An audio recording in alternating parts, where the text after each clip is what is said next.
Lundeby, going back to you, man. I know I'm ranting.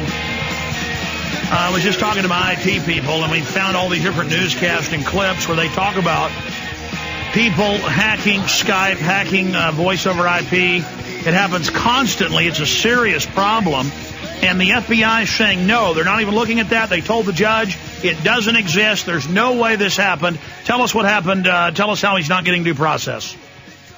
One thing, under Galt versus U.S., he's not being allowed his 14th Amendment right, which the U.S. Supreme Court has ruled that neither the 14th Amendment nor the Bill of Rights is for adults alone.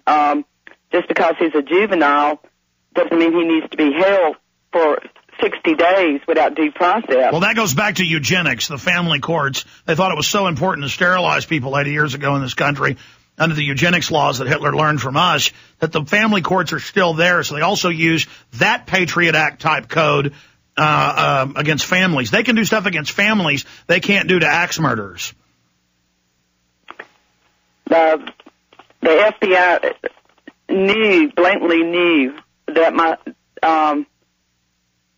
son had not done all these bomb threats, but there were several people that did it, and my attorney had told me that his public defender had told him that, and us, that he was that other people that were involved had already been charged, and that's not true. There's people that actually did it are still on the internet as we speak, still doing the same thing and harassing other people and stealing their Skype address. They posted my son's IP address on YouTube, and all my personal information and everything. Yeah, that's right. else. They call it LUTs. I don't know what that means, but the more people they torture, it's like a subculture out there. They call it LUTs, and they claim they get personal power, which it gets really bad karma, folks. Those of you out there doing stuff like this, I wouldn't want to be you. Really bad. I don't believe in karma in the classical sense, but by that I mean reap what you sow. Okay, so the feds don't care. They just want to burn somebody and get a collar. I mean that's pretty much what it looks like. I mean, they've got to, and because my son is intelligent and he has an IQ of 140, that he firmly believes that his intelligence is going to be used against him instead of helping him. Because they're going to say, well, he was intelligent enough to do this or do this. But you can't make a call when you're not there from your Skype account unless you have an iPhone or whatever. My son, like I said, my son didn't even have a cell phone. No, I understand. He was at church. You have witnesses. But because it's the Patriot Act, explain your violations of basic due process. Well, one of violations was that they wouldn't allow me to make a phone call that night to make a choice of attorney, which is under the Fifth Amendment right that you have a choice attorney that's already set precedents with the U.S. Supreme Court. So they're telling you who your lawyer is. Okay. They did not allow me to make a call to my attorney that night, and I had to be at attention at 10 the next morning, which is an hour from here. The court appointed attorney that he spoke to my son for less than 30 seconds. Mm-hmm. And I didn't want to get him, but I couldn't find an attorney at that little time to defend my son. We weren't given that opportunity. And they say they are charging him under the Patriot Act. So where does this go? They're not saying that, but that's exactly what they're doing. Well, that's in the newspaper. All their actions point towards that, but they don't deny it either. Okay, so they're basically that's just the end of it then. I mean, so where does this go? I'm not really sure. I'm hoping that the listeners will bombard the assistant U.S. attorney in South Bend, Indiana, with calls concerning this, because I need to know the truth. I mean, the truth needs to be out there that people are concerned about their constitutional rights. And with the Patriot Act, my understanding, you don't have any rights. I think the feds want to burn your son because they want to set the precedent that even if it is clear. Because they used 30 agents, and I was told that heads had to roll because they used so many agents on this case that they've got basically egg on their face to pull in a 16-year-old, that they didn't find any bomb materials, they didn't find anything, and my son was asleep going to Raleigh when they were taking him, and they were like, gosh, this is, we didn't find any bomb materials. Maybe we Well, they don't care. I mean, the government brings in the narcotics, ma'am. So where is, well, stay there. We'll do a few more minutes on the other side. And by the way, have you ever heard of this radio show before? I've heard of it on the internet, yes. Okay. I had not heard your show, but I wonder if your son had. We're on the march. The Empire's on the run. Alex Jones and the GCN Radio Network.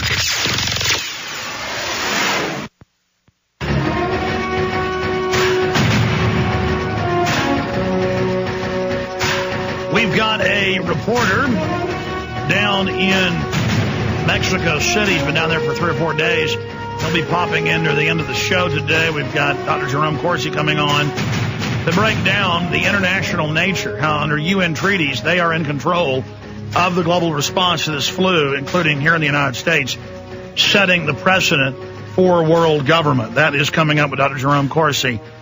In the next hour, we'll also get his perspective on Barack Obama.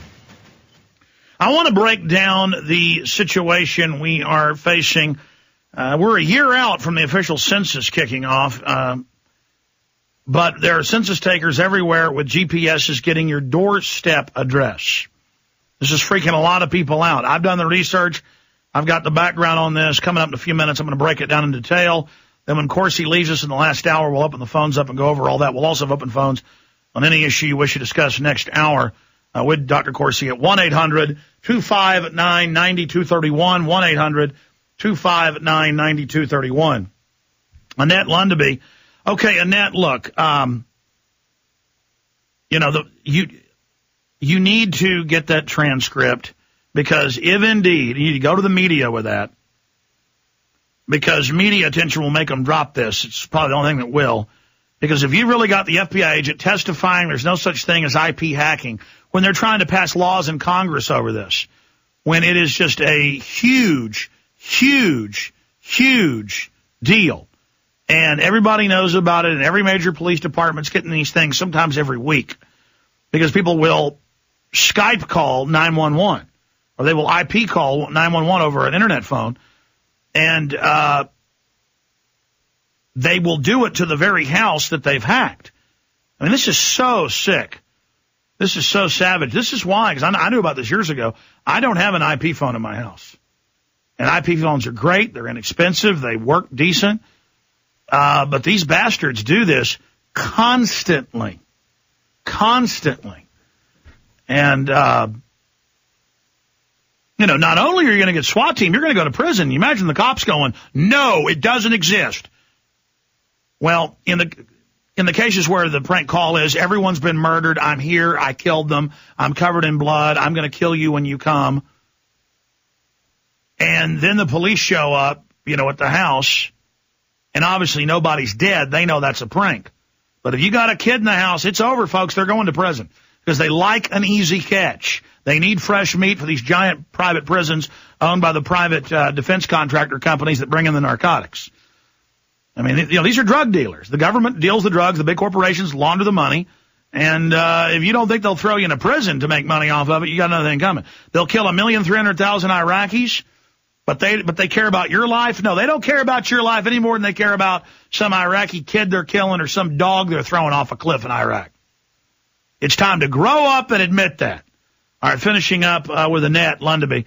All right, we need to pray for your son, obviously. Tell us where you are, where he's located, your phone number, some of the legal gumshoes out there that might want to volunteer to help you, but giving out your contact, you'll get a lot of great folks calling you, also a lot of kooks. But that's a danger calling out for help you go with. But if you want help, in what form do you want that, ma'am? Well, I actually need a federal pro bono prosecutor that's going to actually work for my son instead of working for the government. You mean defense lawyer? A defense lawyer, yes. I also need for them to I've got phone numbers where they can bombard the Attorney General's office or the FBI's office and ask them to please release my son. They can call the U.S. Attorney's Office in South Bend, Indiana, at 574-236-8287. And U.S. Assistant Attorney General Hayes is the one that's over my son's case, but I have not spoken with him.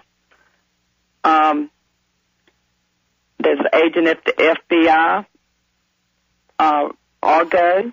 Well, ma'am, the bigger issue here is